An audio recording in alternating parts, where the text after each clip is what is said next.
அன்பார்ந்த மக்களுக்கு வணக்கம். நான் உங்கள் கார்த்திக் பிள்ளை and welcome to the KTV. பாட்டாளி மக்கள் கட்சி பாமக அவங்களுடைய எலெக்ஷன் மேனிஃபெஸ்டோ ரிலீஸ் பண்ணியிருக்காங்க மக்களே ஃபார் எலெக்ஷன் 2024. சரி, இப்போ எலெக்ஷன் மேனிஃபெஸ்டோவில் எது சாத்தியமில்லை, என்னென்ன விஷயங்கள்லாம் வந்து சொல்லியிருக்கிறாங்க, எது அப்ரிஷியபிள் எது நான் அப்ரிஷியபிள், அதே மாதிரி அவங்க சொன்ன இன்னும் சில விஷயங்கள் எல்லாத்த பற்றியும் டீட்டெயில்டாக பார்க்க போகிறோம் இந்த பதிவில்.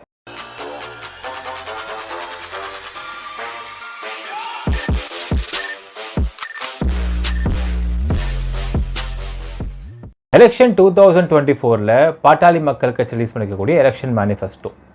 இப்போ மேனிஃபெஸ்டோக்குள்ளே போகிறதுக்கு முன்னாடி நம்ம ஒரு விஷயம் ஃபஸ்ட்டு பார்த்துடலாம். அவங்க சொன்ன முக்கியமான கருத்து பார்த்திங்கன்னா, என்னதான் நாங்கள் பிஜேபி கூட கூட்டணியில் இருந்தாலும் எந்தெந்த இடங்கள்லாம் கான்ட்ரடிக்ஷன்ஸ் ஏற்படுதோ அந்தந்த இடத்துல நாங்கள் அப்ஜெக்ட் பண்ணுவோம் அப்படிங்கிற மாதிரி ஒரு வார்த்தையை சொல்லியிருக்கிறாங்க. அது ஒரு விஷயம் வந்து திரு அன்புமணி அவர்கள் புரிந்து கொள்ள வேண்டும். என்னென்னால், பிஜேபி அப்படிங்கிற கட்சிக்கு இன்றைக்கி இருக்கக்கூடிய நிலைமையில் மிகப்பெரிய ஒரு பலமே அப்படின்னாலே அது பிஎம்கே மட்டும்தான். ஏன் இந்த பலம் நான் சொல்கிறேன்னா மக்களே, உண்மையாலுமே நம்ம வந்து மனசாட்சி தொட்டு பேசணும்.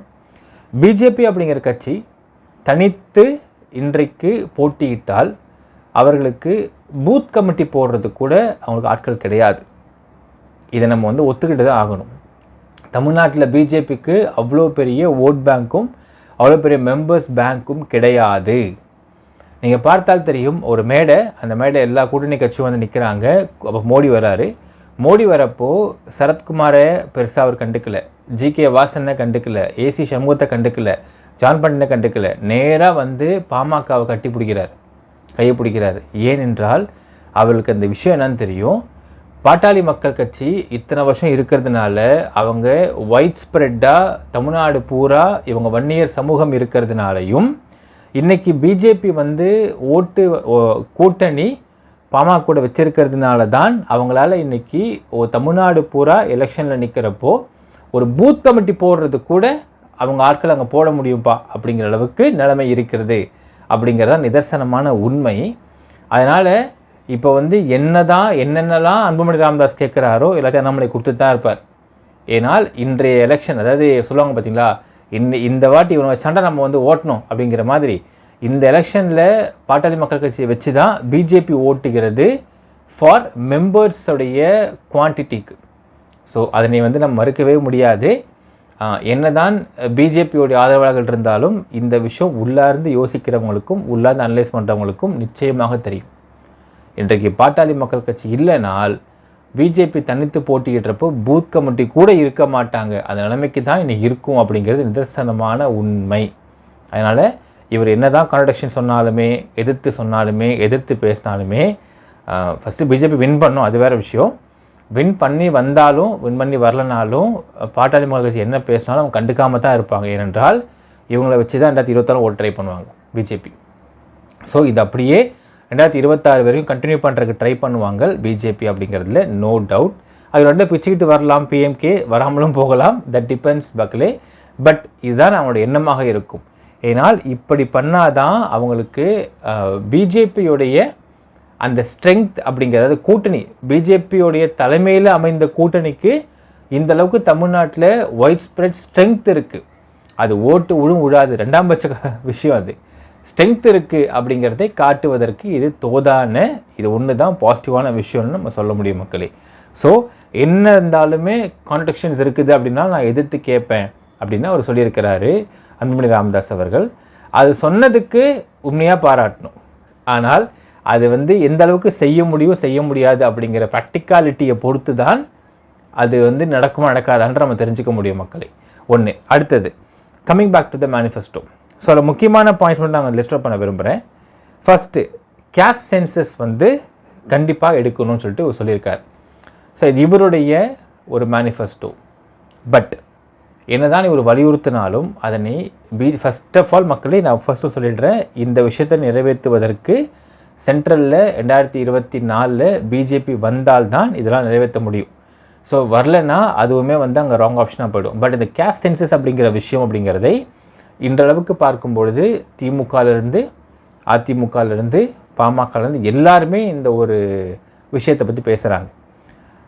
இன்னொரு விஷயம் பார்க்கணும், இப்போ வரைக்கும் தமிழ்நாட்டுக்கு தனிப்பட்ட முறையில் பிஜேபி சைட்லேருந்து எந்த மேனிஃபெஸ்டோ ரிலீஸ் ஆகவே இல்லை. ஸோ வெயிட் பண்ணுறோம். ஏன்னால் 30 வரைக்கும் நமக்கு ஸ்க்ரூட்டினிட்டி இருக்குது. 30 வரைக்கும் அண்ணாமலையோடைய அப்ளிகேஷன் இங்கே த்ரூ ஆகிடுச்சு. ஸோ ஹீ ஸ்டாண்டிங் இன் எலெக்ஷன்றது கன்ஃபார்ம் ஆகுது. இப்போ வரைக்கும் பிஜேபி தரப்புலேருந்து இது வரைக்கும் எந்த மேனிஃபெஸ்டோ ரிலீஸ் ஆகவே இல்லை. பிஜேபி மேனிஃபெஸ்டோலையும் என்ன வார்த்தை இருக்குது அப்படிங்கிறத ஃபஸ்ட்டு பார்க்கணும். ஏனென்றால் கம்ப்ளீட்டாக இந்த சமூக நீதின்னு சொல்லக்கூடிய இந்த கேஸ்ட் சென்சஸுக்கு அகெயின்ஸ்டான பொலிட்டிக்கல் பார்ட்டி தான் பிஜேபி. தே அப்போசிட். அதில் நமக்கு மாற்று கருத்து கிடையாது. அப்போ உள்ளே இருந்துக்கிட்டே ஒரு கேஸ்ட் சென்சஸ் இருக்க முடியும் அப்படின்னு சொல்கிறாருனால் அது சாத்தியக்கூறு கிடையாது. இது சாத்தியமில்லை. இவருக்கு ஆசை இருக்கலாம், ஆனால் இது பிஜேபி வின் பண்ணி வந்து இதை சொன்னால் பிஜேபி என்ன செய்வதற்கு வாய்ப்பு இல்லை மக்களே. Suppose let's take in the other way, Congress win பண்ணுறாங்க அப்படின்னால் அவங்களுடைய மேனிஃபெஸ்டோலையும் இந்த கேஸ்ட் சென்சஸ் அப்படிங்கிறத பற்றி அவங்க கொடுத்துருக்குறாங்க. ஸோ கேஸ்ட் சென்சஸ் அப்படிங்கிறது வர வேண்டும் நினைக்கிறாங்க. அண்ட் சமூக நீதி அப்படிங்கிற விஷயத்தை நமக்கு தெரியும், இங்கே லோக்கலில் இருந்து சமூக நீதி பற்றி அதிகமாக பேசக்கூடிய கட்சி அப்படிங்கிறது திமுக அண்ட் அதிமுகவும் ஆதரிக்கிறாங்க. பிஜேபி ஆதரிக்கலை. சமூக நீதியும் பார்த்திங்கன்னா ரிசர்வேஷன் பேஸ்ட் ஆன் கேஸ்ட் சமூக நீதி. ஸோ அதை எடுப்பதற்கு ஃபஸ்ட்டு கேஸ்ட் சென்சஸ் வேணும். அப்படின்றப்போ இது மாதிரி கேஸ்ட் சென்சஸ் எடுத்துட்டால் இந்தியா இந்தியாவில் ஜாதி கலவரமே வந்துடும் சொன்னவங்க தான் பிஜேபி. அப்போ எப்படி இதை அனுமதிப்பாங்க அப்படிங்கிறது எனக்குமே தெரில மக்களே. ஆனால் அவர் போட்டிருக்கிற வரைக்கும் அந்த தைரியத்தை நம்ம பாராட்டணும். இதெல்லாமே ஓட்டுக்காக தான் போடப்படுது அப்படிங்கிறது ஃபஸ்ட் நம்ம புரிஞ்சிக்க வேண்டியது இருக்குது மக்களே. இதில் நிறைய விஷயங்கள் ஓட்டுக்காக மட்டும்தான் போடப்படுது. எந்த கட்சியும் தான் பரவாயில்ல. It can be DMK or ADMK or PMK. பல விஷயங்கள் ஓட் பேங்க்கை கவர் பண்ணுவதற்காக மட்டுமே போடப்படுகிறது. அதில் ஒரு மேட்ரு அடுத்து வரப்போ நான் கண்டிப்பாக சொல்கிறேன் உங்களுக்கு. அதை எல்லா கட்சியும் போட்டாங்க, which is completely wrong and cannot be done. அது எதுன்னு சொல்ல பார்ப்போம். ஸோ கேஸ்ட் சென்சஸ் அப்படிங்கிறதை பிஜேபி எடுப்பதற்கு விரும்புமா அப்படின்னு கேட்டால் விரும்ப மாட்டோம் அப்படிங்கிறத சொல்லியிருக்கிறாங்க அவங்க. இவர் போட்டிருக்காரு. Let's take what's gonna happen மக்களே. அடுத்தது reservation based on population of caste. இது உண்மையாகவே தேவை. அதாவது நான் ஃபஸ்ட்டே சொன்னோம் மக்களே, அதாவது ஜாதி வாரி கணக்கெடுப்பு அப்படிங்கிறது எத்தனை ஜாதி இங்கே இருக்குது அப்படிங்கிறத கணக்கெடுக்கிறது கிடையாதுப்பா. ஜாதி வாரி கணக்கெடுப்பு அப்படிங்கிறது ஒரு ஜாதியிலையும் எந்த அளவுக்கு படித்த மக்கள் வந்திருக்கிறாங்க, எத்தனை பேர் ஒரு யூஜி பண்ணியிருக்காங்க, எவ்வளோ பேர் பிஜி பண்ணியிருக்காங்க, எவ்வளோ பேருடைய வருட வருமானம் எவ்வளோ ஸ்லாபுக்கு உயர்ந்திருக்குது, அவங்களுடைய லைஃப் ஸ்டைல் எப்படி உயர்ந்திருக்கிறது, இதெல்லாம் தேவை ஒரு ஜாதி வாரி கணக்கெடுப்பில். நான் ஏன் இதை குறிப்பிடுறேன்னா மக்களே, ஓப்பனாக சொல்லுவோம், விடுதலை சிறுத்தை கட்சியில் சேர்ந்த பிரமுகர்கள் யாருமே ஏழைகளாக இல்லை. We should understand that. கட்ட பஞ்சாயத்து, பணத்தை வச்சு பணம் பார்க்குறது, இன்னும் பல இடங்களில் திருவிடை எந்திரது அப்படின்னு சொல்லிட்டு பணத்தை கூச்சி கார் வச்சுருக்காங்க, நிலம் வச்சுருக்காங்க. They are well settled. ஆனால் அது எல்லாமே பார்த்திங்கன்னா ஒயிட் பண்ணியாக காட்டப்படுமா கணக்குலன்னு கேட்டால் சத்தியமாக கிடையாது. அப்போது நீங்கள் ஜாதிவாரி கணக்கெடுப்பு எடுக்கிறப்போ அவனுடைய படிப்பு, அவனுடைய விஷயத்தை பார்க்குறீங்க. நெக்ஸ்ட்டு அவனுக்கு என்னென்ன இருக்குது, கார் இருக்கா, இருக்குது, வீடு இருக்கா, இருக்குது, நிலம் இருக்கா, இருக்குது, பைக் இருக்கா, இருக்குது. இவ்வளோ விஷயம் இருக்கிறப்போ சொந்தமாக வீடு இருக்குது, சொந்தமாக கார் இருக்குது, சொந்தமாக நிலம் இருக்குது, சொந்தமாக பைக் இருக்குது, நகையெல்லாம் விட்டுருங்க, that's immaterial, that's they won't show it also. இதெல்லாம் கண்ணுக்கு தெரிகிற விஷயங்கள். இப்போ இது பார்க்குறப்போ economically they are also uplifted அப்படிங்கிறத பார்க்குறோம். ஒரு ரிசர்வேஷன் அப்படிங்கிறத எங்கே கொண்டு வராங்க அப்படின்னு பார்த்தீங்கன்னா படிப்பு அண்ட் தென் எம்ப்ளாய்மெண்ட். இது ஏன் கொண்டு வராங்க அப்படின்னு பார்த்தால் ஒரு எல்லா சமூகத்திலையும் படித்தவர்கள் இருக்க வேண்டும். ஏன் முக்கியமாக கொண்டு வராங்க அதை நம்ம உன்னிப்பாக கவனிக்கணும் மக்களே. இப்போ என்கிட்ட க்ரோர்ஸ் ஆஃப் அமௌண்ட் இருக்குப்பா, காசு. நான் எஸ்சி கம்யூனிட்டி, ஆனால் நான் என் பிள்ளைய படிக்க வைக்க மாட்டேன், இப்படி தான் உட்கார வச்சுருப்பேன் அப்படின்னா அது உன் திமிரு, அது உன் கொழுப்பு. எனக்கு காசு இல்லைங்க, என் பிள்ளை படிக்க ஆசைப்பட்றேன், நாங்கள் தான் முட்டாளாக வாழ்ந்துட்டோம், நாங்கள் தான் காசுலாம் காட்டாத மாதிரி வாழ்ந்துட்டோம், என் பிள்ளை படித்து மேலே அவர் ஆசைப்பட்றேன். இதுக்கு தான் ரிசர்வேஷன் தேவை. ஸோ ரிசர்வேஷன் அப்படிங்கிறது எதற்கு தேவை அப்படிங்கிறதை ஃபஸ்ட்டு பார்ப்பதற்கு யூனிட் டேக் அ சென்சஸ். இது பாப்புலேஷனை வச்சு சென்சஸ் கொடுக்கறதுன்றது கிடையாதப்பா. அந்த பாப்புலேஷனில் இந்த கிரைட்டீரியாஸை யார் மேட்ச் பண்ணிருக்காங்கன்ற செக் பண்ணுறது தான் அதுக்கு சென்சஸ்க்கான முக்கியமான ஆதாரம். அதுதான் முக்கியமான தேவை. ஸோ ஒரு எஸ்சி கம்யூனிட்டிலேயே எக்கனாமிக்கலி அப்லிஃப்டட் பீப்புள் இருப்பானுங்க. ஆனால் படிப்பு வைஸ் பார்த்தோன்னா படிச்சிருக்க மாட்டானுங்க. பல விஷயத்தை பண்ணி, பல தவறுகளை பண்ணி, பல இடத்துல கட்ட பஞ்சாயத்து பண்ணி காசு சம்பாதிச்சு வச்சுருக்கான். அவனுக்கு ரிசர்வேஷன் தேவையில்லை. இதனை முடிவு பண்ண வேண்டியது அந்த கம்ப்ளீட் சென்சஸ். இதுதான் கேஸ்ட் பேஸ்ட் சென்சஸ். ஒரு ஐயர் இருப்பான். நான் பார்த்துருக்கேன் மக்களே. ஒரு பிராமின் சமூகத்தை சேர்ந்த ஒரு நபர். அவங்க வீடு பார்த்திங்கன்னா நம்ம வீட்டு பாத்ரூமில் பாதி கூட இருக்காது. அந்தளவுக்கு குட்டியான வீடு. அவங்களுடைய மாத வருமானம் வெறும் 7,000 ரூபா 8,000 ரூபா இருக்கும். அவங்க ஆளே பார்த்திங்கனாலே தெரியும், மெலிஞ்சி ரொம்ப ஒல்லியாக இருப்பாங்க. பிராமின், ஒயிட் கிராஸ் தான். ஆனால் ஒளிஞ்சி ஒல்லியாக அவங்கள பார்த்தாலும் நம்ம கஷ்டமாக இருக்கும். அவங்களால ஒரு கடையில் போய் ஒரு 40 ரூபாய்க்கு தோசை வாங்கி சாப்பிட கூட முடியாமல் இருப்பாங்க. ஆனால் படிச்சிருப்பாங்க. நார்மலாக அவங்க நிலைமைக்கு படிச்சிருப்பாங்க. அவ்வளோதான். இப்போ இருக்கவங்களுக்கு என்ன வேணும்? they need employment. ஸோ இதுக்கு எல்லாத்தையுமே முடிவு கட்ட வேண்டியது அந்த சென்சஸ் தான்.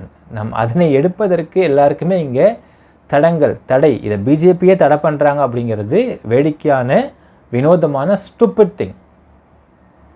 ஏன்னால் எல்லா சமூகமும் முன்னேற வேண்டும் என்றால் அந்த சமூகத்துடைய பாப்புலேஷனை வச்சு முன்னேறது கிடையாது. அந்த சமூகத்து பாப்புலேஷனில் என்னென்ன மாதிரியான ஒரு லெவல் ஆஃப் பீப்புள் இருக்கிறாங்க அப்படிங்கிறதையும் சேர்த்து சென்சஸ் எடுக்க வேண்டும். எடுத்தால் தான் இப்போ அடுத்த லெவலில் போக முடியும் அப்படிங்கிறது ஒரு பாயிண்ட் இருக்குது.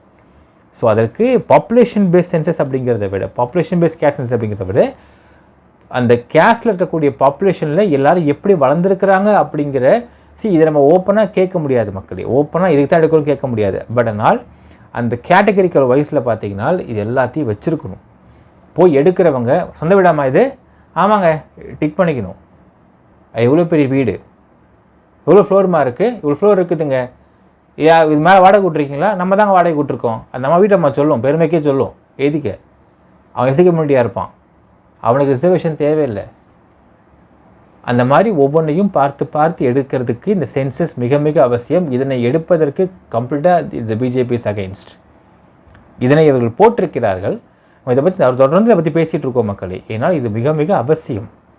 இதெல்லாம் கேட்டகரியில் அங்கே டேபிள் காமில் போட்டு எடுத்தால்தான் உண்மையாலுமே யார் எக்கனாமிக்கலாகவும் ப்ளஸ் கேஸ்ட் ரீதியாகவும் ஒரு பாப்புலேஷனில் எவ்வளோ பேர் இருக்கிறாங்க, அந்த இருக்கிற நபர்களில் எத்தனை பேர் அப்லிஃப்டட் எக்கனாமிக்கலி, எத்தனை பேர் மிடில் கிளாஸ், எத்தனை பேர் லோவர் மிடில் கிளாஸ், எத்தனை பேர் அப்பர் கிளாஸ் இருக்கிறாங்க, எத்தனை பேர் படிச்சிருக்கான் படிக்கலை, இதெல்லாம் வச்சு அனலைஸ் பண்ணதுக்கு பிறகு இதை யாருக்கு எவ்வளோ ரிசர்வேஷனுடைய கிராஃப் இருக்கணும், பர்சன்டேஜ் இருக்கணும் அப்படிங்கிறதை முடிவு செய்தால் இது அடுத்த ஒரு 20-30 வருஷத்துக்கு நம்மளுடைய சமூகத்தை அப்லிஃப்ட் பண்ணி கொண்டு போகும் அப்படிங்கிறதுல மாற்று கருத்து இல்லை. இது மிக மிக ஆதாரமான விஷயம், ரொம்ப ரொம்ப தேவை. இதை வலியுறுத்துகிறோம். இதை வலியுறுத்தாத ஒரு கட்சியில் இவர் அதை வலியுறுத்திட்டு இருக்கேன்னு சொல்கிறாரு. Let's take what's gonna happen மக்களே. Third thing, reservation based. Okay, அது removal of creamy layer for OBCs மிக மிக முக்கியம். நான் பேசுகிற முக்கியமான விஷயம் அதுவும் இருக்குது மக்கள். என்னென்னு பார்த்தீங்கன்னா, வாட் இஸ் க்ரீமி லேயர் அப்படின்னு பார்க்கலாம். அண்ட் ஃபார் ஓபிசி, ஸோ ஒரு ஓபிசியில் க்ரீமி லேயர் பீப்புள் யாருன்னு பார்த்தீங்கன்னா 8 லட்ச ரூபாய்க்கு மேலே வருடாந்திர சம்பளம் இருப்பவர்கள் தான் அந்த க்ரீமி லேயர். சரி, இப்போது அவர்களுக்கு ரிசர்வேஷன் கிடையாது அப்படிங்கிறதை ரிமூவ் பண்ணுறோம் அப்படின்னு சொல்லி ஒரு போட்டிருக்காரு. இது கம்ப்ளீட்டாக பிஜேபி பயாஸ்டான ஒரு விஷயம்தான். சரி, இப்போ இன்னொரு ஆங்கிளில் பார்க்கலாம். இப்போது ஒரு உதாரணத்துக்கு 8 லட்ச ரூபா வருஷத்துக்கு ஒருத்தவங்க சம்பளம் வாங்கி ஒரு பேரண்ட்ஸுடைய டோட்டல் இன்கம் இருக்குனால், அப்போது let's take in this way 8 lakh rupees of income இருக்குது அப்படின்னு போட்டிருக்காங்க வருஷத்துக்கு. அதை டிவைட் பண்ணலாம் மாதத்துக்கு. மாதம் ஒரு 65,000-66,000 ரூபா ஒரு மாதத்துக்கு. பேரண்ட்ஸ் இன்கம்னு போட்டிருக்காங்க. அப்போது ரெண்டாக பிரிப்போம், அம்மா அப்பா 2 பேரும் பிரிச்சுக்கலாம். அம்மாவுக்கு எவ்வளோ? ஒரு 33,000 ரூபா சம்பளம், அப்பாவுக்கு 33,000 சம்பளம், which is nothing in present scenario. So இந்த மாதிரியான இந்த ஒரு ஓபிசியில் இருக்கக்கூடிய க்ரீமி லேயர்னு சொல்லக்கூடிய இந்த 8 லட்ச ரூபா அப்படிங்கிற அந்த ஒரு மார்ஜின் அப்படிங்கிறது ஒரு காலத்தில் பெரிய அமௌண்ட்டு. இப்போது அதை டிவைட் பண்ணி பார்க்குறப்போ மாதத்துக்கு 66,000 ரூபா அப்படிங்கிறது ஒரு பெரிய காசு கிடையாது தான். அது அப்பா அம்மாவோடைய சம்பளத்தை சேர்த்து பார்க்குறப்போ அவங்களுக்கு ரிசர்வேஷன் இல்லை, அவங்களுக்கு எம்ப்ளாய்மெண்ட்டில் நோ ரிசர்வேஷன் அப்படின்னு இருக்கிறீங்களா? ஸோ அதனை ஆல்ட்ரு பண்ணுறோன்னு சொல்லி சொல்கிறாங்க, விச் இஸ் குட். உங்களுக்கு வந்து நார்மலாக பார்க்குறப்போ இது தேவை. நம்ம சொன்ன மாதிரி தான் மக்களே, இருக்கிறதுலையே மிகவும் கஷ்டப்படக்கூடிய 2 பேர் எடுத்துக்கலாம். ஒரு எஸ்சி கம்யூனிட்டியில் ஒரு குடும்பம், லெட்ஸ் டேக் பிராமி கம்யூனிட்டி ஒரு குடும்பம். இப்போ நான் பார்த்த ஒரு லிவிங் எக்ஸாம்பிளே நான் சொல்கிறேன். ஒரு எஸ்சி சமூகத்தில் ஒரு குடும்பத்தில் இருக்கிறவங்களுக்கு எல்லா விதமான சலுகையும் கிடச்சிரும் ஜென்ரலாக வெந்தையாக இருந்து எக்கனாமிக்கலி வீக்கர் செக்ஷனில் இருக்கிறப்போ. உதாரணத்துக்கு let's take for example beach பக்கத்தில் இருக்கக்கூடிய அயோத்திக்கு போய் எடுத்துக்கோங்க. ஃப்ரீ வீடு கொடுத்துருவாங்க, ஹவுசிங் போர்டு கொடுத்துருவாங்க, ஃப்ரீ டிவி கொடுத்தாங்க ஒரு காலத்தில், ஃப்ரீ மிக்சி கொடுத்தாங்க, ஃப்ரீ கிரைண்டர் கொடுத்தாங்க, தென் எல்லாமே ஃப்ரீயாக கொடுத்துட்டு அண்ட் ஆஃப்கோர்ஸ் ரேஷனில் வந்து விஷயமும் ரொம்ப கம்மி காசில் கொடுத்துருவாங்க, அரிசி பருப்பெல்லாம். ஸோ இப்படி இருக்கிறவங்களில் இவங்க வாழ்க்கையில் மேலே வரவே மாட்டாங்க, இதை விட்டுருங்க. ஆனால் அதே சமூகத்தில் இருக்கக்கூடிய நபர்கள் கஷ்டப்பட்டு சம்பாரித்து தனியாக இருந்துக்கிட்டு மேலே வர ஆசைப்படக்கூடிய ஒரு செக்ஷன் பீப்புள் இருப்பாங்க இதே எஸ்சி கம்யூனிட்டியில். அவர்களுக்கு தேவை ரிசர்வேஷன். ஆனால் இந்த ஆஸ்பெக்டே வரலாம். இன்னொரு பக்கம் பிராமின் கம்யூனிட்டியில் ஒரு மாதம் 7,000 ரூபாய் 8,000 ரூபாய் 10,000 ரூபாய் தான் குடும்ப வருமானமே இருக்கக்கூடிய ஒரு கம்யூனிட்டி பீப்புள் இருப்பாங்க. ரொம்ப கஷ்டப்படுற ஃபேமிலியாக இருப்பாங்க, வாடகை வீட்டில் வாழ்ந்துட்டு இருப்பாங்க. But they will be Brahmins. அவங்களுக்கும் ரிசர்வேஷன் கண்டிப்பாக வேணும். ரைட், 2மே இருந்துச்சு. அடுத்து let's take creamy people in OBC. மாதம் 60,000 ரூபாய் குடும்ப வருமானம் வருது அப்படிங்கிறது லிட்டில் பிட்டாக எக்கனாமிக்கலாக பார்க்குறப்போ ஒரு மிடில் கிளாஸை விட கொஞ்சம் அதிகம். ஆனால் நாட் எக்ஸ்ட்ரீம், ஸோ ரொம்ப சூப்பர்னு சொல்லிட முடியாது. ஏன்னால் மாதம் 1 லட்ச ரூபாய் சம்பளம் வாங்கினா ஓரளவுக்கு நல்லா வாழ்க்கையை நடத்த முடியும் அப்படிங்கிற அளவுக்கு தான் இன்றைய பணவீக்கம் இருக்கிறது. இப்போ மாதம் 50,000 சம்பளம் வாங்குறான், 60,000 சம்பளம் கிடைக்குது குடும்பத்துக்கு அப்படின்னால் அவங்களுடைய எல்லா எக்ஸ்பெக்டேஷன்ஸும் பூர்த்தி பண்ணுற அளவுக்கு இருக்காது. மிஞ்சி போனால் ஒரு 10,000 15,000 வீட்டில் வந்து வாடகைக்கு இருப்பாங்க, அவ்வளோதான். மற்ற மேற்படி விஷயங்கள்லாம் வந்து எல்லாமே ஈஸியாக கிடச்சிடும். பட் அதாவது ஒருத்தவங்களுடைய வருமானம் குறைஞ்சி போச்சுன்னா டோட்டல் குடும்பமே சம்பிச்சு போயிடும். அவர்களுக்கும் ஒரு குறிப்பிட்ட அளவுக்கான ரிசர்வேஷன்ஸ் இருந்தால் நன்றாக இருக்கும் அப்படிங்கிறது உண்மையாக என்னுடைய கருத்து அதுதான். ஸோ அதனை இவர் போட்டிருக்காரு, removal of creamy layer for OBCs அப்படிங்கிறது பாராட்ட வேண்டிய விஷயம்தான், கண்டிப்பாக வேணும். பட் அந்த எந்த லெவலுக்கு ரிசர்வேஷன் இருக்குது அப்படிங்கிறதை தெரிந்து கொள்வதற்கு மிக முக்கியமான தேவை கேஸ்ட் சென்சஸ். ஜாதிவாரி கணக்கெடுப்பு இல்லாமல் நீங்கள் இது எதையுமே நிர்ணயமே பண்ண முடியாது. ஸோ அதுக்கு ரொம்ப ரொம்ப முக்கியம் கணக்கெடுப்பு தான் முக்கியம். அதனை பிஜேபி அனுமதிக்க வேண்டாம் மாட்டோன்னு சொல்லிட்டாங்க. அதில் இவ்வளோ தூரம் இம்ப்ளிமெண்ட் பண்ணிருக்கிறாரு, இவ்வளோ சொல்லிட்டுருக்காரு அப்படிங்கிறது நல்ல விஷயம் தான் மக்களே. இம்ப்ளிமெண்டேஷன் அப்படின்னு வரப்போ பண்ண முடியுமான்னு கேட்டால் சந்தேகம் தான் நம்ம சொல்லணும். அடுத்தது அபாலிஷன் ஆஃப் நீட். இது நம்ம எப்பயுமே பேசுறதுதான் மக்களே. ஆக்சுவலாக நீட் அனிதா அப்படிங்கிற ஒரு பொண்ணு நீட்டை பார்த்தா பயந்து இறந்துட்டா அப்படின்னு சொல்லப்பட்டதா சொல்கிறாங்க இல்லைங்களா, அதுலேயே எனக்கு முரண்பாடு இருக்கிறது. நாம் அந்த வழக்கை விசாரிக்கவில்லை ஒரு மீடியாவா. நீட்டால் தான், நீட்டுக்கு பயந்தான் அந்த பொண்ணு இறந்து போயிட்டா அப்படிங்கிறது, அந்த பொண்ணு எழுதி செத்து போயிருக்காளான்றது நமக்கு தெரியல. அது ஏதாவது ஆதாரம் இருக்கான்னு நமக்கு தெரியல, எனி டெத் நோட் இருக்கான்றது நமக்கு தெரியல. பட் அந்த ஒரு பொண்ணு நீட்டுக்கு மட்டும் பயந்து இறந்து போயிருக்கா அப்படின்னால் தென் இட் மீன்ஸ் தட் அந்த பொண்ணுக்கு கரேஜே இல்லைன்னு தான் நான் சொல்லுவேன். இப்போ அந்த மாதிரி பெண்கள் டாக்டர் படித்து வந்தாங்க அப்படின்னால் அப்போ என்ன மாதிரி டாக்டராக அந்த அனிதா இருந்திருப்பா அப்படின்றதை கொஞ்சம் யோசித்து பார்க்கணும். ஒரு கான்ஃபிடென்ஸ் இல்லாத, ஒரு செல்ஃப் கான்ஃபிடென்ஸ் இல்லாத ஒரு பொண்ணாக அந்த பொண்ணு வந்து டாக்டராக வந்துட்டா அப்படின்னால் then how will the society be? அவள் என்ன வைத்தியம் பார்த்துருவா அப்படிங்கிற இன்னொரு கேள்வியும் இருக்கிறது. ஸோ இந்த கேஸை விசாரிக்க ஆசை இருக்குது மக்களே. கண்டிப்பாக விசாரிச்சு நம்ம டீட்டெயிலாக நம்ம ஒரு ரிப்போர்ட் கொடுப்போம். நீட்டால் தான் அந்த பொண்ணு இறந்தா, நீட்டுக்கு பயந்தான் தற்கொலை பண்ண அந்த பொண்ணு இறந்து போயிட்டா அப்படிங்கிறதுக்கு ஏதாவது ஆதாரம் இருக்கான்றதை பார்க்கணும், மெட்டீரியல் எவிடன்ஸ் பார்க்கணும். அப்படி தான் இறந்து போனான்ற நமக்கு தெரியல. பட் அப்படி இறந்து போயிருக்கான்னு மற்றவங்க சொல்கிறது உண்மையாக இருக்கும் பட்சத்தில் நான் சொல்ல முடியும், அப்போ அந்த பொண்ணு would have been a very emotionally weak person. அந்த பொண்ணு டாக்டராக வந்து மற்றவனுக்கு வைத்தியம் பார்க்க முடியுமா அப்படிங்கிற அடுத்த கேள்வி இருக்கிறது.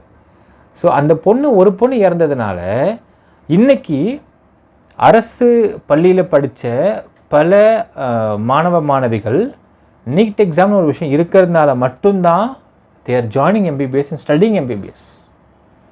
இதற்கு முன்னாடி ஒரு விஷயம் பார்க்கணும் மக்களே, ஒரு common examination pattern for whole India to join MBBS அப்படிங்கிறது மிக மிக தேவையான விஷயம். எப்படி இன்ஜினியரிங்க்கு வந்து ஏசிடின்னு சொல்லுவாங்க, அது இருக்குதோ, AEEE இருக்குதோ, அதே மாதிரி மெடிக்கலுக்கு நீட் இருக்கிறதுனால தான் இன்றைக்கி கவுன்சிலிங்கில் போயிட்டு அது மேனேஜ்மெண்ட்டில் இருக்கக்கூடிய செல்ஃப் ஃபினான்ஸ் காலேஜாக இருந்தாலும் சரி தான், இல்லை கவர்மெண்ட் காலேஜாக இருந்தாலும் சரி தான், எந்த காலேஜாக இருந்தாலும் மேனேஜ்மெண்ட் மூலிமா கோட்டா எடுத்துகிட்டு போகாமல் கவுன்சிலிங்கில் கோட்டாவோடு போய் அரசு நிர்ணயம் பண்ணக்கூடிய அந்த ஒரு ஸ்பெசிஃபைடு இதில் ஃபீஸில் படிச்சுட்டு வரக்கு முடியுது அப்படின்னால் that's only because of NEET. இதை மறுக்கவே யாரும் முடியாது. NEET is very important. ஏன்னால் அந்த கவுன்சிலிங் பேட்டர்னில் நீங்கள் எம்பிபிஎஸ் படிக்கிறதுக்கு கொண்டு போயிட்டு வெரி வெரி இம்பார்ட்டண்ட். இல்லைப்பா 12th மார்க்கை மட்டும் வச்சு போய் வந்து கவுன்சிலிங் பேட்டர்ன் போக முடியுமான்னு கேட்டால் அதில் ஒரு மிகப்பெரிய இம்பேலன்ஸ் இருக்கும். ஏன்னால் ஸ்டேட் போர்ட் சிலபஸ் இது வேறு, மெட்ரிக் சிலபஸ் வேறு, சிபிஎஸ் சிலபஸ் வேறு, ஐசிசி சிலபஸ் வேறு. மெட்ரிக்லேயும் ஸ்டேட் போர்ட்லேயும் சிபிஎஸ்சிலையும் ஐசிசி கம்பேர் பண்ணுறப்போ இதோடைய லெவல் ஆஃப் அந்த ஒரு ஸ்டாண்டர்ட் அப்படிங்கிறது மாறிட்டே தான் இருக்கும். அப்போ அந்த ஸ்டாண்டர்டில் இருக்கக்கூடிய மார்க்ஸ் சில கம்மியாகலாம், சிலது அதிகமாகலாம். அப்போது உங்களுக்கு இம்பேலன்ஸ் இன் தி ஸ்டாண்டர்ட் அந்த மார்க்ஸ் கண்டிப்பாக இருக்கும். அப்போ இது எல்லாத்தையும் ஒரு டெஸ்ட் பண்ணுறதுக்காக ஒரு விஷயம் வைக்கணும்னா you need a common examination paper, அதுதான் நீட். அப்போ அந்த நீட்டை வந்து நீ வந்து அட்டன் பண்ணி நீ இந்த மார்க் எடுக்கிறனால் அந்த மார்க்கை வைத்து நீங்கள் கவுன்சிலிங்கில் போகிறீங்க, கவுன்சிலிங் மார்க் அந்த கவுன்சிலிங்கில் நீங்கள் வந்து ஒரு காலேஜில் போய் சேர்றீங்க அப்படின்னால் இன்றைக்கு உண்மையாக சொல்லணும் மக்களே, இன்றைக்கி கிராமத்தில் ஏதோ ஒரு குக்கிராமத்தில் இருக்கக்கூடிய ஒரு சாதாரண கவர்மெண்ட் ஸ்கூலில் படிச்சிருக்கிட்டு இருக்க ஒரு பெண்ணோ ஆணோ இன்றைக்கி எம்பிபிஎஸ் படிக்க முடியுது இந்தியாவில் அப்படின்னால் it's only because of NEET. அந்த ஒரு அனிதா வந்து இறந்தது வந்து இதனாலேயே நமக்கு தெரில. அந்த ஒரு அனிதா இறந்ததுனாலங்க நீங்கள் பல வந்து அனித்தன் இவங்க எல்லா வாழ்க்கையும் கெடுக்க ட்ரை பண்ணுறீங்கன்றதான் நீட்டுடைய அபாலிஷன் சொல்ல வருது. அது முடியாது, அது செய்ய முடியாது. அப்படி செஞ்சிங்கன்னா you will be the first traitor for the whole students community. நீங்கள் துரோகியாக இருந்து விடுவீர்கள் எல்லா குழந்தைகளுக்குமே. ஸோ நீட்டை அடிப்பதெல்லாம் முடியாத மக்களே. இது எதுக்குனால் தமிழ்நாட்டில் இந்த ஒரு வேவ் பரப்பிட்டானுங்க, நீட்டை வந்து நீக்கிடுவோன்னு. அதை நீக்கினா நீங்கள் தான் முதல் எதிரி. அதை வந்து அதாவது பாஜக கொண்டு வந்ததுலேயே மற்ற திட்டம் நமக்கெல்லாம் பெருசாக இன்னும் அனலைஸ் பண்ணல மக்களே. பாஜக கொண்டு வந்ததுலேயே இந்த நீட்டுன்ற திட்டம் இருக்கிறதே உருப்படியான திட்டம் தான். வெரி குட் ஸ்கீம் நீட்டு. அதை அதை வந்து எரடிகேட் பண்ணுறது, அபாலிஷன் பண்ணுறதுலாம் வாய்ப்பே இல்லை. அப்படி பண்ணிங்கன்னா you will be the first துரோகி ஃபார் தி என்டையர் ஸ்டூடெண்ட்ஸ் கம்யூனிட்டின்னு சொல்லலாம் மக்களே. தமிழ்நாடு விட்டு வெளியே போய் பாருங்கப்பா. You go to Telangana or Andhra, அங்கெல்லாம் பசங்க சிரிக்கிறாங்க. நான் பேசியிருக்கேன் அங்கே உள்ள பசங்கிட்ட மக்களே. இப்போ இங்கெல்லாம் நீட் எதிர்ப்பு இருக்காங்க கேட்டதுக்கு, எதுக்கு நான் நீட் எதிர்க்கணும்னு கேட்குறாங்க. நீட்டு ஏன் எதிர்க்கணும்? நாங்கள் கேள்விப்பட்டோம், டிவிலாம் பார்ப்போம், நீட்டை பற்றி தமிழ்நாட்டில் பேசிட்டே இருப்பாங்க, நீட்டு வேணான்னு சொல்லுவாங்க. இங்கெல்லாம் அப்படி ஒரு எதிர்ப்பே கிடையாது. தமிழ்நாட்டை விட்டு வெளியே போய்ட்டு அந்த வார்த்தையும் கிடையாது. They support NEET. இந்தியாவில் மற்ற எல்லா மாநிலங்கள்லையுமே நீட்டை ஆதரிக்கிறார்கள். தமிழ்நாட்டில் மட்டும் இப்படி ஒரு போகஸை உருவாக்கி வச்சிட்டானுங்க. அதை வச்சுட்டு எல்லா கட்சியும் ஓட்டு வாங்க ட்ரை பண்ணுறாங்க. ஒரு கொஞ்ச நாளைக்கு மேலே போச்சுன்னா போவாங்கயா நீட்டு எது நாங்களாம் படிச்சுட்டு போகிறோம் போகான்னு பேச ஆரம்பிச்சாங்க மாணவர்கள்லாம். அதற்கு பிறகு இந்த வார்த்தை வராமல் போய்விடும். ஸோ நீட் எதிர்க்கிறது அப்படிங்கிறதுலாம் வந்து ஸ்டூப்பிடான ஒரு மேனிஃபெஸ்டோவில் ஒரு பாயிண்ட் மக்களே. இது டிஎம்கேவும் போட்டிருக்கு, ஏடிஎம்கேவும் போட்டிருக்கு, இவரும் போட்டிருக்காங்க. Only for capturing the vote பேங்கே தவிர மற்றபடி வேறு எதுவுமே கிடையாது மக்களே. இன்னொன்று புரிஞ்சுக்கோங்கப்பா, இவங்கெல்லாம் வந்து நீட் எழுதுகிறவங்க எல்லாருமே 18 இயர்ஸை ஒட்டி உள்ள நபர்கள் தான். They might be a first time voters. அந்த ஃபஸ்ட் டைம் ஓட்டர்ஸை தமிழ்நாட்டில் கேப்சர் பண்ணுறதுக்கு நீங்கள் ஒரு வார்த்தை யூஸ் பண்ணுறீங்க, நீட் எதிர்ப்பு அப்படிங்கிறது.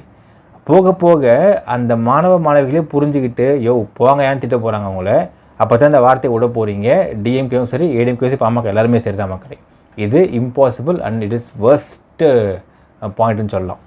அடுத்தது increase in financial allocations for state. இதை வந்து எல்லா கட்சியுமே இதை வலியுறுத்தி இருக்கிறாங்க. அதாவது இந்த ஸ்டேட்டுக்கு அதிகப்படியான நிதி வழங்க வேண்டும்.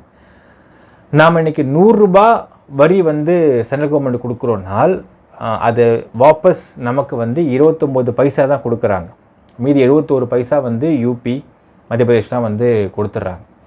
இப்போ நீங்கள் மொத்தமாக நம்ம கொடுக்கணும்னு நம்ம எதிர்பார்க்கல. At least you give 70-75%. வெரஸ் will be very happy to do our schemes என்று தான் சொல்கிறாங்க எல்லாருமே. ஸோ ஸ்டேட்டுக்கு அதிகப்படியான நிதியை ஒதுக்க வேண்டும் அப்படிங்கிறது எல்லாருடைய வலியுறுத்தலாகவும் இருக்குது. இவங்களும் வலியுறுத்திருக்காங்க. இட்ஸ் அ குட் திங் மக்களே. அடுத்தது Tamil as one of the administrative languages at the centre. அது தமிழை வந்து சென்ட்ரலில் இருக்கக்கூடிய அட்மினிஸ்ட்ரேட்டிவ் லாங்குவேஜில் ஒரு லாங்குவேஜாக அவங்க எதிர்பார்க்குறாங்க. இது வந்து சிங்கப்பூர்லாம் அதிகமாக இருக்குது மக்கள். சிங்கப்பூரில் வந்து Tamil Tamil one of the administrative language தான். இங்கே அது இப்படி கிடையாது.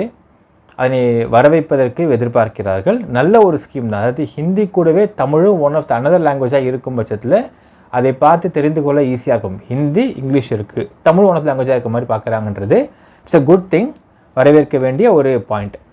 எல்லாருமே போட்டும் இருக்காங்க. டிஎம்கேவும் போட்டிருக்கு, அதிமுக போட்டிருக்கான்னு எனக்கு தெரியல. ஏன்னா அவங்க மேனிஃபெஸ்டோ ஃபுல்லாக ரிலீஸ் ஆகவே இல்லை. இவங்களது ஃபுல்லாக ரிலீஸ் ஆகலை. சில பாயிண்ட்ஸ் கோட் பண்ணி கொடுத்துருக்காங்க மீடியாவுக்கு. அதான் அவங்கள்ட்ட படித்து காமிச்சு பேசிகிட்டு இருக்கேன் மக்களே. அடுத்த சுப்ரீம் கோர்ட் பெஞ்ச் இன் சென்னை, வெரி குட் திங். ஏன்னால் இங்கேருந்து சுப்ரீம் கோர்ட்டுக்கு அங்கே போய் ஓடுற விட இங்கேயே இருந்துச்சுன்னா நம்ம நிறைய அப்பீல்ஸ் ஈஸியாக இங்கே முடிச்சிக்கலாம் அப்படிங்கிறது நல்ல விஷயம் தான். இது ரொம்ப நாளாக பெண்டிங்கில் இருக்கக்கூடிய ஸ்கீம் தான். இடம்லாம் கூட பார்த்தாங்க, கேள்விப்பட்டோம் ரீசெண்டாக கூட. அது கொண்டு வருவது நல்ல விஷயம், நல்ல விதமான நல்ல விஷயம் மக்கள் ஆக்சுவலாக. அடுத்தது bringing fuel under the ambit of GST, very good thing. ஆக்சுவலாக உங்களுக்கு பெட்ரோல் டீசல் இது ரெண்டுமே ஜிஎஸ்டிக்கு உள்ளே வருது அப்படின்னால் மற்ற எல்லா வரியுமே கேன்சல் ஆயிரும். அப்போது கச்சா எண்ணெய் கொள்முதல் விலை அங்கேருந்து ப்ளஸ் ஜிஎஸ்டி, அவ்வளோதான். கச்சா எண்ணெய் கொள்முதல் விலை அங்கேருந்து ரீஃபைனிங்கான ப்ராசஸ், அதுக்கான ஒரு அமௌண்ட் இன்க்ளூட் பண்ணுவாங்க அந்த பர்டிகுலர் கம்பெனி, ப்ளஸ் ஜிஎஸ்டி, அவ்வளோதான். இப்போது என்ன ஆகுனால் ஆட்டோமேட்டிக்காக உங்களுக்கு மற்ற எல்லா வரிகளும் அப்படியே குறையும். ஸோ அது வந்து இது என்ன ஆகும் இதில் அப்படின்னு பார்த்தீங்கன்னா, இதை ஏன் பண்ணாமல் இருக்காங்க நான் ஃபஸ்ட் சொல்கிறேன் மக்களே. ஸ்டேட்டை பொறுத்தளவுக்கு, அதாவது இப்போ தமிழ்நாடு எடுத்துக்கலாம், உதாரணத்துக்கு நம்மங்கிற தமிழ் எடுத்துக்கலாம். தமிழ்நாட்டை பொறுத்தளவுக்கு தமிழ்நாட்டுக்கு 2 வரிகள் மட்டும்தான் ஸ்ட்ரைட்டாக தமிழ்நாட்டுக்கு மட்டும் வருது. அதில் ஒன்று டாஸ்மாக் வரி, லிக்கர், செகண்டு ஃபியூவல். மற்ற எல்லாமே பார்த்தீங்கன்னா ஜிஎஸ்டி அப்படிங்கிற ஒரு ஆஸ்பெக்ட்குள்ளே நுழைஞ்சி அதன் மூலிமா சென்ட்ரலுக்கு போயிட்டு அது ஸ்டேட்டுக்கு வருது. ஸோ இப்போது இதில் வந்து 2 சூட்சமும் இருக்குது. ஒரு சூட்சமாக பார்த்தீங்கன்னா சென்ட்ரலில் வந்து ஆளுகிற கட்சி ஸ்டேட்டுக்கு எதிரான கட்சியாக இருக்கும் பட்சத்தில் இந்த ஃபியூவலுக்கான அமௌண்ட்டும் ஜிஎஸ்டிக்குள்ளே வந்துருச்சுன்னா என்ன ஆகுனால் ஆட்டோமேட்டிக்காக வந்து இந்த ஜிஎஸ்டி அப்படிங்கிறது ஸ்டேட்டாக சென்ட்ரலுக்கு போயிடும். மறுபடியும் இதையும் நம்ம சென்ட்ரலில் கேட்டு வாங்குற மாதிரினா ஒரு நிர்பந்தம் ஏற்பட்டு விடும். இது ஒரு சூட்சமாக இருக்குது இந்த இடத்துல. ஸோ அப்படி வரணும் அப்படின்னு வரணும்னு வரக்கூடாதுன்றதுனால தான் இங்கே ஃபியூவலை வந்து ஜிஎஸ்டியில் கொண்டு வராமல் இருக்கிறாங்க அப்படின்னும் ஒரு தகவல் இருக்கிறது. இல்லை கொண்டு வந்தால் வந்து ஸ்டேட்டுக்கான ஒரு இன்கம் சோர்ஸே கட் பண்ணுருவாங்க. ஸோ அப்போ இன்கம் சோர்ஸ் கட் ஆச்சுன்னா திரும்பியும் again we need to depend on the central government for the fundன்ற மாதிரி இருக்கும் தான் ஒரு ஆஸ்பெக்ட். செகண்ட் ஆஸ்பெக்ட் இருக்குது. இப்போ ஜிஎஸ்டி வந்துருச்சுன்னா மற்ற எல்லா வரியும், இப்போ ஸ்டேட் போடக்கூடிய மற்ற வரிகள், சென்ட்ரல் போகக்கூடிய வரிகள், எக்ஸைஸ் டியூட்டி எல்லாமே கட் ஆகிடும். ஸோ எல்லா local taxes and excise tax cut ஆகிட்டு ஜிஎஸ்டின்ற ஒரே ஆப்ஷனுக்குள்ளே வருதும். அப்போ வரப்போ என்ன ஆகுனால் ஆட்டோமேட்டிக்காக பெட்ரோலுடைய விலை குறையும் அப்படின்னு ஒரு கருத்து இருக்கிறது. ஆனால் ப்ரொவைடட் என்ன ஜிஎஸ்டி பர்சன்ட் கொண்டு வரீங்கன்றதும் இருக்குது. ஜென்ரலாக பார்த்தா மக்களே, இந்தியா மாதிரியான கண்ட்ரிகளில் 18% ஜிஎஸ்டி இஸ் டூ ஹை அப்படின்றது ஒரு கருத்துமே இருக்கிறது from the economical point of view. அதிகபட்சம் 8 இல்லை 10% தான் டோட்டலாகவே அதிகப்படியான ஜிஎஸ்டியாக இருக்கணும். ஒவ்வொரு என்டிட்டிக்கும் ஒவ்வொரு ப்ராடக்ட்ஸ்க்கும் ஜிஎஸ்டி அதுக்கேற்ற மாதிரி அலோகேஷன்ஸ் இருந்தால், எந்த யூசேஜ் ஆஃப் தி ப்ராடக்ட் அதிகமாக இருக்கோ அதுக்கு வரியை குறைத்தும், எதுக்கு வந்து யூசேஜ் ரொம்ப கம்மியாக இருக்கோ அதுக்கு வரியை அதிகமாக வச்சோம் 10% வரைக்கும் வைக்கிற பட்சத்தில் உங்களுக்கு இந்த ஜிஎஸ்டி அப்படிங்கிறது அன்ஈவன் ஜிஎஸ்டியாக இருக்கும். அதே மாதிரி மக்களுக்கும் பிரயோஜனமாக இருக்கும் அப்படிங்கிறது தான் இங்கே எக்கனாமிக்கலாக சொல்லக்கூடிய மிகப்பெரிய முக்கியமான கருத்து. அதாவது உங்களுக்கு இதுலேயும் ஃபியூவல்லையும் வந்து 18% போட்டாங்கன்னால் it may go down, so it may go high அப்படிங்கிற சிக்கல் இருக்குது. ஸோ அப்படி இல்லாமல் உங்களுக்கு காமனைஸ்டாக பண்ணுறப்போ, ஏன்னா ஃபியூவல்லாம் வந்து அதிகமாக யூஸ் ஆகக்கூடிய ஒரு என்டிட்டி, ஒரு ப்ராடக்ட். அதுக்கெலாம் வந்து 8% 5% ஜிஎஸ்டி போட்டால் ஆட்டோமேட்டிக்காக பெட்ரோல் டீசலோடைய ப்ரைஸ் குறையுன்றதுல ஒரு நல்ல விஷயம் இருக்குது. ஆனால் இங்கே சென்ட்ரல் ஸ்டேட்டுடைய அந்த பவர்ஸ் அப்படிங்கிறதும் இவங்களுடைய டிபிஎஸ்பி அப்படிங்கிறதும் இவங்களுடைய டேக்ஸோடைய யூசேஜ் கிடைக்கிற ஃபண்ட் அப்படிங்கிறதுலையும் ஒரு பெரிய மாறுதல் ஏற்பட்டுவிடும். ஸோ அதனாலையும் நம்ம பார்க்க வேண்டியது இருக்குது. இது 2 ஆப்ஷன்ஸ் இருக்குது. மக்களுக்கு நல்லது எது அப்படின்னு பார்த்தால் 2 விதமாக யோசிக்கிற மாதிரி இருக்குது. ஜிஎஸ்டியை குறைத்து போடும் பட்சத்தில் ஜிஎஸ்டி கொண்டு வந்தால் பெட்ரோல் ப்ரைஸ் குறையும். ஆனால் இங்கே திருப்பியும் மொத்த ஃபண்டும் சென்ட்ரலுக்கு போயிட்டு நம்ம ஸ்டேட் ஒவ்வொரு டைமும் கேட்டு கேட்டு கேட்டு கொடுக்காம போனால் என்ன பண்ண முடியும் அப்படிங்கிற கேள்வியும் எழுந்துடும். ஸோ அதனால தான் அதை வந்து பண்ண முடியாமல் இருக்குது மக்களே. இதில் ஒரு சூட்சமும் இருக்கிறது. இதுதான் அவருடைய ரியாலிட்டி ஃபேக்ட்டு. இது என்ன கரெக்டாக இருக்குன்றதை மக்கள் அவங்களுக்கு ஏற்ற மாதிரி முடிவு பண்ணிக்கலாம். அடுத்தது 33% reservation for women and educational employment. Okay, அதாவது படிப்புலேயும் எம்ப்ளாய்மெண்ட்லேயும் 33% அப்படின்னு ஒரு ரிசர்வேஷன் கொண்டு ட்ரை பண்ணுறாங்க. ஃபஸ்ட்டு இந்த மாதிரி ரிசர்வேஷன் அப்படிங்கிறது எல்லாத்தையும் கொண்டு வரப்பட வேண்டும்ன்றது தான் ஒரு பாயிண்ட் மக்களே. அப்படி பார்க்கும் பொழுது இந்த ரிசர்வேஷன் பற்றி எல்லோரும் பேசுகிறாங்க, எல்லாருமே சொல்கிறாங்க. ஏன் அரசியல் ஒரு எம்ப்ளாய்மெண்ட் கிடையாதா அப்படிங்கிற அடுத்த ஒரு கேள்வி இருக்குது. ஆமாங்க, அரசியல்லையும் வந்து இந்த ரிசர்வேஷன் கொடுக்க முடியும் உங்களால் அப்படிங்கிற அடுத்த ஒரு கேள்வி இருக்குது. 33% ரிசர்வேஷன் ஃபார் விமன் அப்படிங்கிறதை நீங்கள் ஃபஸ்ட்டு உங்களுடைய இடத்துல தான் நீங்கள் ஆரம்பிக்க தைரியம் இருக்கா உங்களுக்கு அப்படிங்கிற கேள்வி இருக்குது. 10 சீட் நின்றுருக்காரு அன்புமணி ராமதாஸ் பாட்டாளி மக்கள் கட்சி. 33%னா 3 சீட்டு வருது. சௌமியா அன்புமணி ராமதாஸை தவிர எனக்கு தெரிஞ்சு வேறு யாருமே எங்கள் பெண்கள் வேட்பாளர் கிடையாது. ஏன் கொடுக்கல நீங்கள்? அப்போ இட் கம்ஸ் 1% தானே வருது, 10% தான் வருது, சாரி வருது. அதான் 23% இங்கே இருக்குது. அப்போ உங்களுடைய கட்சியிலேருந்தே நான் இது பண்ணியிருக்கேன் பாருங்கள், இதே மாதிரி நான் நாடு பூரா பண்ணுறது கொண்டு வருவேன் அப்படின்னு சொல்கிறதுக்கு உங்களுக்கே தைரியம் இல்லை அப்படின்னால் என்ன அர்த்தம் அப்படிங்கிற ஒரு கேள்வி இருக்குது மக்களே. But to the whole on the ஹோலாக பார்க்குறப்போ 33% ரிசர்வேஷன் அப்படிங்கிறது நல்ல விஷயம்தான். பட் என்னென்னால் ப்ரொவைடட் அதில் வந்து ஒரு சில சிக்கல்களும் இருக்கின்றது. என்னென்னால் உங்களுக்கு ஒரு விமனை எம்ப்ளாய் பண்ணுறப்போ ஒரு விமனுக்கு நீங்கள் அதிகப்படியான சலுகைகள் தர வேண்டிய கட்டாயம் இருக்கிறது. ஃபஸ்ட்டு மெட்டர்னிட்டி லீவ், அடுத்தது அவங்களுக்கு வரக்கூடிய மற்ற சில பிரச்சனைகள் லீவ். ஸோ விமனுக்குன்னு ஒரு சில இஷ்யூஸ் இருக்கிறப்போ அதுக்கான லீவ் அதிகமாக போகும் பட்சத்தில் any institutions or any government entity அதனை வந்து கோப்பப் பண்ணுறது அப்படிங்கிற கஷ்டமாக இருக்கும் அப்படிங்கிறதும் ஒரு ப்ராக்டிக்கலான டிஃபிகல்ட்டியான விஷயம். ஸோ இப்போ மெட்டர்னிட்டி லீவ்லாம் வந்து அதிகமாக்கிட்டாங்க இப்போது ஸ்டேட்டை பொறுத்தளவுக்கு. அது ஒன்று. ரெண்டாவது 33% கொடுக்குற அளவுக்கு அந்த இடத்துல சஸ்டெயின்டாக இருக்கக்கூடிய ஃபீமேல் எம்ப்ளாய்மெண்ட் இருக்கணும் அப்படிங்கிற ஒரு கேள்வி இருக்குது. இன்றைக்கி வேலைக்கு வருவாங்க, ட்ரெயின் பார்த்தா ஆஃப்டர் மேரேஜ் நடக்கும், வேலையை விட்டுருவாங்க திடீர்னு வேணான்ருவாங்க அப்படின்னால் அப்போ அந்த இடத்துல திரும்ப ஃபில்லிங் இருக்கணும் அப்படி அந்த சிக்கல்லாம் இருக்குது. இதெல்லாம் வந்து ப்ராக்டிக்கல் டிஃபிகல்ட்டிஸ் நிறையா இருக்குது விமன் எம்ப்ளாய்மெண்ட் பொறுத்தளவுக்கு. இதெல்லாம் வச்சு பார்க்கும் பொழுது இது எந்தளவுக்கு சாத்தியக்கூறு இல்லை அப்படிங்கிறதுல ஒரு டீட்டெயிலான அனாலிசிஸ் இருந்தால் நல்லாயிருக்கும் மக்களே. பட் விமன் எம்ப்ளாய்மெண்ட்டில் 33% அப்படிங்கிறதுல எல்லாத்துலேயும் கொண்டு வரணும் அப்படின்னால் அதனை ஆரம்பிக்க வேண்டிய இடம் ஃபஸ்ட்டு எங்கன்னு பார்த்தா அரசியல் தான். அரசியலிருந்து ஆரம்பித்தா தான் அது கொண்டு வரதுக்கு வந்து சரியான ஒரு பாதையாக இருக்கும். ஸோ 33% அப்படிங்கிறது ரொம்ப நாளாக பேசிகிட்டு இருக்கிற ஒரு மேட்ரு. அது இங்கேருந்தே ஆரம்பித்தா பெட்டராக இருக்குன்றது தான் நம்மளுடைய ஒரு கருத்து மக்களே. அண்டு இன்னும் அடுத்த சில கருத்துலாம் பேசியிருக்கார். என்ன பேசினால் அதிமுகவில் வந்து எடப்பாடி பழனிசாமி அவர்கள் 10.5% ரிசர்வேஷன் வன்னியருக்கு கொடுத்தாரு. அதில் வந்து எனக்கு அவர் மேலே மிகப்பெரிய மரியாதை இருக்குது. ஆனால் அதனை ஒரு அவசர காலகட்டத்தில் தான் கொடுத்தாரு அப்படிங்கிற மாதிரி ஒரு கருத்தை பதிவிட்டிருக்காரு அன்புமணி ராமதாஸ் அவர். இது மிக மிக தவறான ஒரு கருத்து.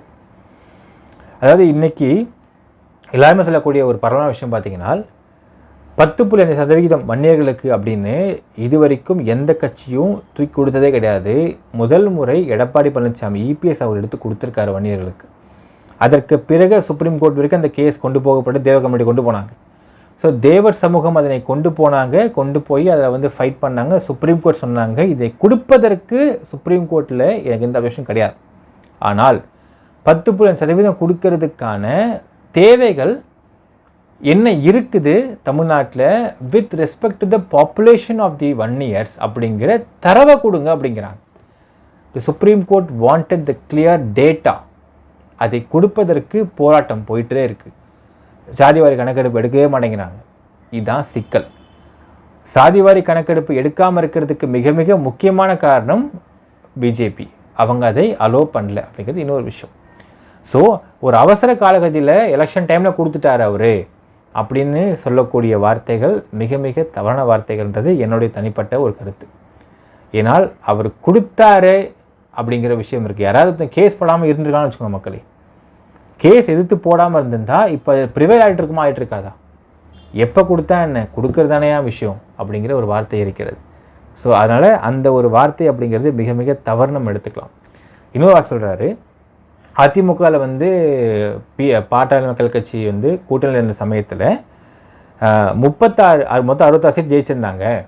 அதில் 36 சீட்டு அதிமுக ஜெயிச்சதுக்கு பாமக தான் காரணம்னு சொல்லிட்டு ஒரு வார்த்தை சொல்லியிருக்காரு. அது எப்படி எந்த அடிப்படையில் சொன்னார் அப்படிங்கிறத பற்றி அவர் எங்களுக்கு நோட் பண்ணவே இல்லை.